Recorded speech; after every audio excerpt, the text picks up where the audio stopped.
एक जंगल में एक चीड़ा रहता था। वह उस पेड़ में अकेला ही रहता था। अनाथ होने के कारण उसका कोई भी नहीं था और वह अकेला जंगल में घूमता, अपने लिए खाना इकट्ठा करता और अपने पेड़ पर आकर बैठ जाता। एक दिन चीड़ा पेड़ में अपने घोंसले में बैठकर आम खा रहा था।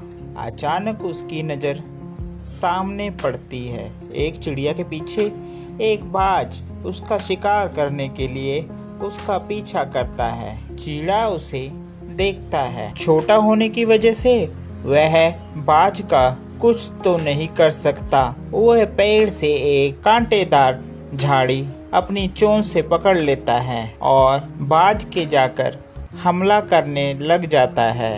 बाज चिड़िया को छोड़कर चीड़े के पीछे उसको मारने के लिए उसकी तरफ होता है तो चीड़ा तुरंत उस झाड़ियों से उसके सिर के ऊपर वार करता है। इतने में वहां पर चीड़े की मदद के लिए कौवे आ जाते हैं जो मिलकर बाज को भगाते हैं। बाज वहां से भाग जाता है। अरे चीड़ा, तुमने बहुत अच्छा किया इन सबको मारकर।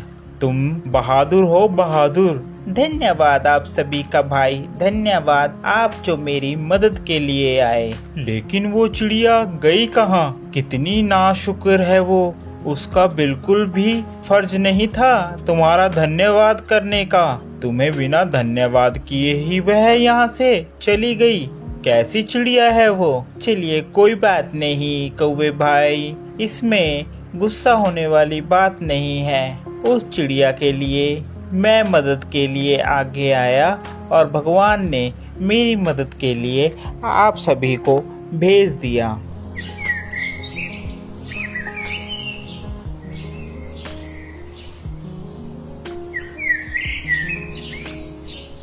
एक दिन चीड़ा अपने घोंसले में बैठा था।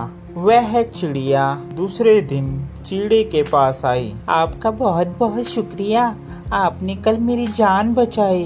अरे कोई बात नहीं, कोई बात नहीं। आपके पैर में चोट लग रही है। जी, कल को मेरे पैर में चोट लग गई थी जिस कारण अब मुझे बहुत दर्द हो रहा है। चीड़ा उसके पैर पे मलहम पट्टी करता है और दवाई देता है। अच्छा, ये बात मैं पूछना भूल ही गया कि तुम्हारा नाम क्या है? आप अपना नाम बताएंगी? आपका नाम क्या है? मुझे प्यार से टुनटुनी कहते हैं। टुनटुनी चीड़े को शुक्रिया अदा करती है कि उसने उसकी जान बचाई। धीरे धीरे दोनों एक साथ घूमने जाते और एक साथ रहते। चीड़े ने चिड़िया को अपनी शादी के लिए प्रस्ताव दिया। क्या तुम मुझसे शादी करोगी? अरे सुनो टुनटुनी, मैं सोच रहा हूँ कि तुम्हारा भी इस जंगल में कोई नहीं है और मैं भी अनाथ हूँ। क्यों ना हम दोनों शादी कर लें? टुनटुनी चीड़े की बात मान जाती है और शादी के लिए हाँ कर देती है। दोनों एक अच्छा सा घोंसला बनाकर वहाँ पर रहते हैं। ऐसे ही थोड़ा समय बीतता चला जाता है। एक दिन धीरे धीरे टुनटुनी का स्वभाव बदलता जाता है। सुनिए जी, मैं आपसे बहुत प्यार करती हूँ लेकिन आप मुझे बिल्कुल भी प्यार नहीं करते हैं। अरे नहीं टुनटुनी, मैं तुम्हें बहुत प्यार करता हूँ, सच में। तुम कहो तो तुम्हारे लिए मैं जान हाजिर कर दूं। नहीं नहीं, मुझे आपकी जान नहीं चाहिए। आप तो झूठे हो, झूठे। आप मुझसे प्यार नहीं करते हो। अरे सच में टुनटुनी, कहो तो सही, मुझे तुम्हें अपने प्यार साबित करने के लिए क्या करना होगा? अच्छा ऐसी बात है तो वो सामने जो पहाड़ दिख रहे हैं ना? हाँ दिख रहे हैं टुनटुनी। उस पर कल को दोनों में से जो भी जल्दी जाएगा वह सबसे ज्यादा प्यार करेगा।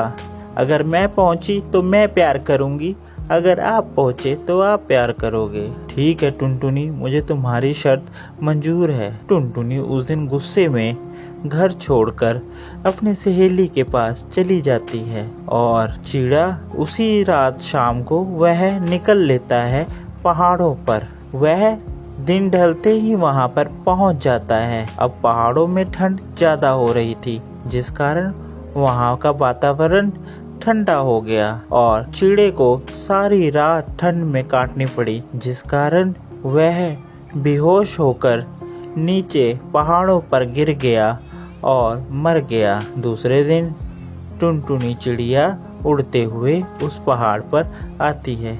अरे कहाँ गए? देखा ना, मैंने कहा था ये झूठे हैं, झूठे कहीं के, अभी तक नहीं आए।